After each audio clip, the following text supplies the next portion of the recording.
Alexander the Great is widely regarded as one of history's most successful military commanders. However, his approach to warfare was brutal and often ruthless. Here are some of the unspeakable things Alexander the Great did to his enemies. Number 1. The punishment of Bessus. Bessus, a nobleman from the region of Bactria, in present-day Afghanistan and Uzbekistan, held a significant role in one of the most dramatic events of Alexander the Great's Asian conquest. His punishment at the hands of Alexander in 329 BCE offers a sobering tale of power, betrayal, and retribution. Following the defeat of the Persian king Darius III at the Battle of Gaugamela in 331 BCE, Bessus and his fellow satraps, provincial governors, plotted against their king. During Darius III's flight from the battlefield, Bessus and his co-conspirators seized the defeated king, hoping to use him as a bargaining chip with Alexander. However, as Alexander's forces closed in, Bessus took the drastic step of murdering Darius III, thereby declaring himself the king of Persia under the name Artaxerxes V. Alexander, upon discovering Darius's lifeless body, vowed to avenge the Persian king's death and bring his killers to justice. The new king, Bessus, meanwhile, retreated to Bactria to consolidate his forces and resist Alexander's eastward advance. However, Bessus's claim to the throne didn't garner the support he'd hoped for. Many Persian nobles felt uneasy about Bessus's regicide, while others doubted his ability to withstand Alexander's onslaught. In 329 BCE, Alexander, after securing control over much of Persia, directed his forces toward Bactria.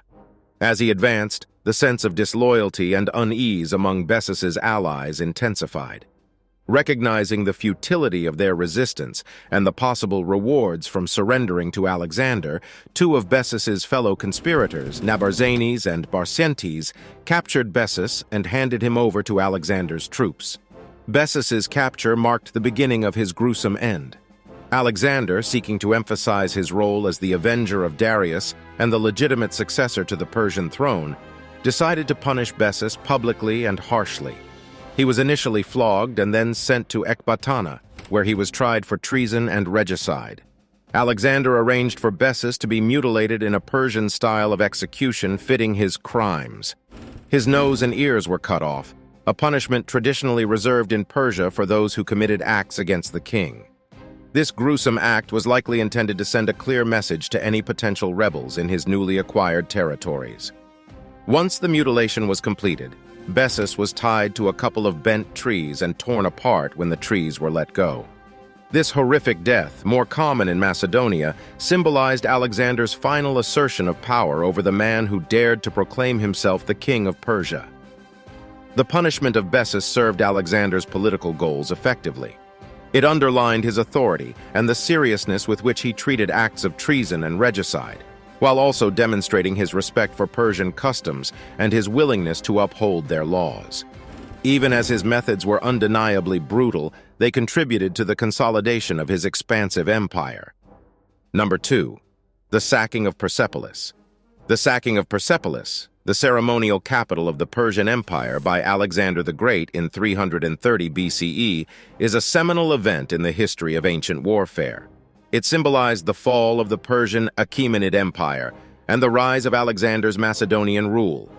Alexander, king of Macedonia, had embarked on an ambitious campaign to conquer the world known to him. After several decisive victories against the Persian king Darius III, Alexander's army entered Persepolis, the seat of Persian power, an opulent city known for its grand palaces and rich treasures. The conquest of Persepolis was a significant strategic and symbolic victory for Alexander. He had managed to capture the heart of the Persian Empire, signifying the end of Persian resistance and the beginning of a new era under Macedonian rule.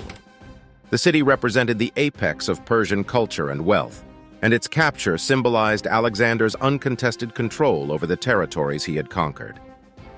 Persepolis was a city of great architectural splendor, home to an array of palaces, audience halls, and treasuries. Alexander's army was astonished by its wealth and grandeur. Upon arriving, they spent several months in the city, basking in the wealth and luxury of the vanquished Persians.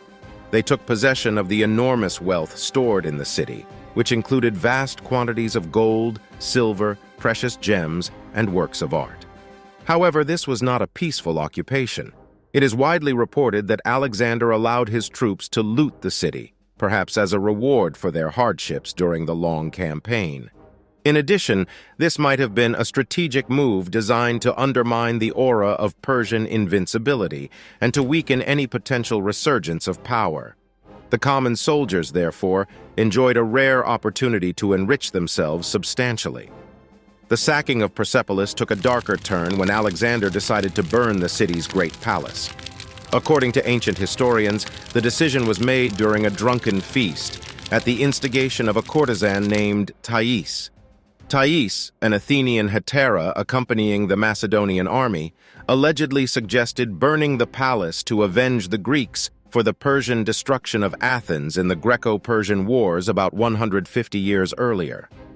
Alexander, under the influence of alcohol and in a moment of reckless enthusiasm, agreed to the proposal, and the palace was set aflame. The fire rapidly spread and consumed the city's magnificent structures. Some accounts suggest that Alexander immediately regretted his decision the following day, but by then it was too late to save the city from the ravages of fire. The burning of Persepolis remains a controversial event. While some view it as a justified act of retribution for Persian excesses during the Greco-Persian Wars, others see it as an act of wanton destruction and cultural vandalism. Nonetheless, the sacking and burning of Persepolis was a defining moment in Alexander's campaign. It sent a clear message about the consequences of defying Macedonian power and helped solidify Alexander's control over his newly acquired territories. Additionally, it served as a poignant symbol of the fall of the Persian Empire and the rise of a new Hellenistic age. Even in its destruction, Persepolis retained a symbolic significance. The smoldering ruins of the once magnificent city served as a potent reminder of the futility of imperial hubris and the inevitability of change in the hands of time and power. The sacking of Persepolis marked the end of an era and the beginning of a new one. It was a testament to the might and ruthlessness of Alexander the Great and his army, and a vivid demonstration of the profound shifts in power that shaped the ancient world. Despite the subsequent centuries and the rise and fall of other empires, the ruins of Persepolis remain, standing as a poignant reminder of its former glory and the brutal forces that led to its downfall. Number 3. The Siege of Tyre. The Siege of Tyre, a strategic coastal city in the eastern Mediterranean, was one of Alexander the Great's most impressive and brutal military victories. The operation, which took place from January to July in 332 BC, showcased Alexander's innovative tactics, stubborn resolve, and ruthless determination. Tyre, an ancient Phoenician city-state, was located on a small island about half a mile off the coast.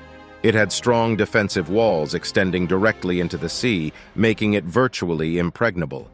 Additionally, the Tyrians had a formidable navy that could harass attackers and supply the city with food and resources, rendering a conventional siege ineffective. When Alexander reached Tyre after his victory at Issus, he demanded the city's surrender. The Tyrians defied him, feeling safe within their island fortress and confident in the protection their walls and fleet offered. Unwilling to leave a powerful enemy in his rear as he advanced into Egypt, Alexander decided to besiege the city. Instead of trying a traditional siege, Alexander opted for an audacious plan.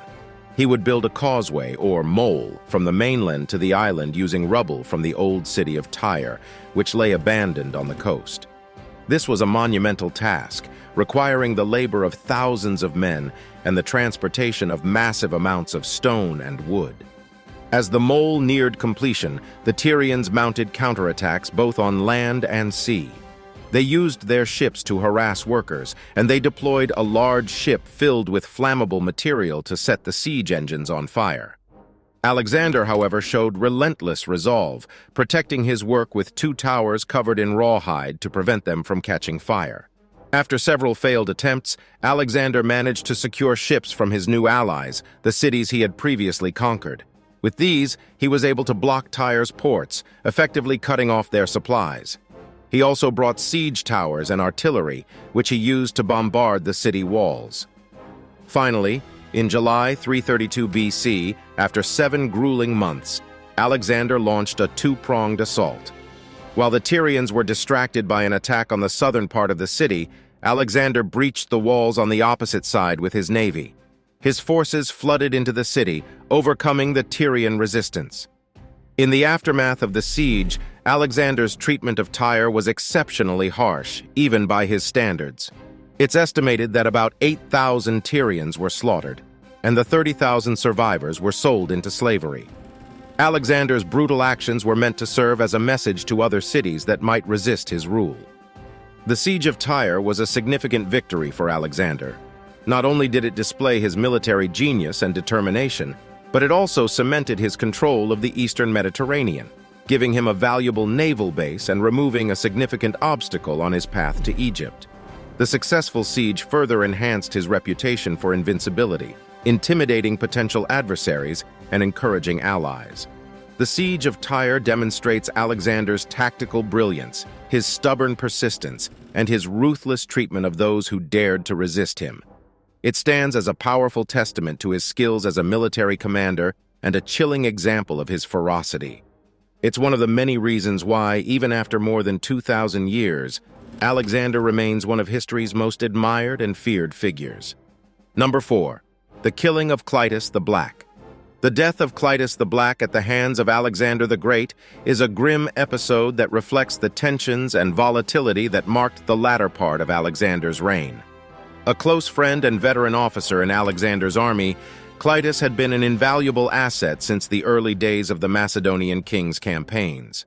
However, a heated exchange turned deadly during a banquet in 328 BC, highlighting the strain of Alexander's increasingly autocratic rule. Clitus the Black had distinguished himself in 334 BC at the Battle of Granicus, where he saved Alexander's life by severing the arm of a Persian noble who was about to strike a fatal blow to the young king. Over the years, he rose through the ranks, demonstrating both valor and loyalty. The unfortunate incident occurred in Maracanda, modern Samarkand, during one of the many feasts Alexander held for his officers. These gatherings, characterized by heavy drinking, were occasions for camaraderie and celebration, but they were also platforms for heated debates and squabbles. During this particular banquet, a dispute erupted. Alexander, basking in the glory of his eastern conquests, began comparing himself to the legendary heroes of Greek mythology and denigrating the achievements of his father, Philip II. This touched a nerve with Clitus, a staunch traditionalist who had served Philip and held him in high esteem. Clitus rebuked Alexander, praising Philip's achievements and dismissing the supposed divinity of Alexander. He also criticized Alexander's adoption of Persian customs, including proskynesis, a ceremonial bowing that was a traditional sign of respect in Persia but considered a form of subservience in Greek culture. Angered by the confrontation, Alexander was initially restrained by his friends. However, the heavily intoxicated king eventually grabbed a spear and ran Clitus through, killing him instantly. This act, killing a close companion and an officer of his army, sent shockwaves through Alexander's court. It was a shocking demonstration of the tension that Alexander's policies and demeanor were creating among his men, and a stark sign of the king's deteriorating judgment and self-control. Alexander, filled with remorse, attempted suicide by throwing himself upon the same spear, but was stopped by his guards. He fell into a deep depression after the incident, locking himself away for 3 days without food or water. The killing of Clitus shows a darker side to Alexander the Great's character and reign. His intoxication, quick temper, and arrogant nature led to an impulsive act of violence that took the life of a dear friend and loyal soldier. It also symbolizes the increasing disconnect between Alexander's grandiose self-perception and the discomfort among his men with his adoption of foreign customs. Despite his regret, this episode is a lasting stain on Alexander's legacy. It illustrates a pivotal point in his rule, where his unparalleled successes and adoption of a new cultural identity began to alienate him from his comrades and contribute to an internal decline, which in turn accelerated his untimely end. In retrospect, the actions and decisions of Alexander the Great remain a subject of enduring fascination and debate. His military prowess, ambition, and expansive vision reshaped the world in ways that still resonate today. Yet the darker aspects of his character, his volatile temperament, arrogance, and occasional cruelty, cast a long shadow over his legacy. His unyielding quest for glory, symbolized in his relentless campaign of conquest, was paired with a tendency to react impulsively and violently when his authority was challenged. The stories of Bessus's brutal punishment, the ruthless sacking of Persepolis, the formidable siege of Tyre, and the tragic killing of Clytus the Black reflect the extremes of Alexander's character. These were moments that showcased not only his strategic brilliance and unflinching determination, but also his capacity for ruthlessness and, at times, unchecked aggression. Through all of this, we gain a deeper understanding of this iconic figure. Alexander the Great was not only a military genius and a visionary leader, but also a complex, deeply flawed human being. His life and deeds continue to intrigue us, offering valuable lessons about the paradoxes of power, the complexities of leadership, and the human cost of unbridled ambition. As we close this exploration of Alexander's life, we're reminded once again that history's most impactful figures are often as controversial as they are influential. Their lives serve as a mirror to our own times, challenging us to critically examine the nature of power, leadership, and moral responsibility. Thanks for joining us on this journey into the past. Stay tuned for more insightful dives into history's most intriguing stories.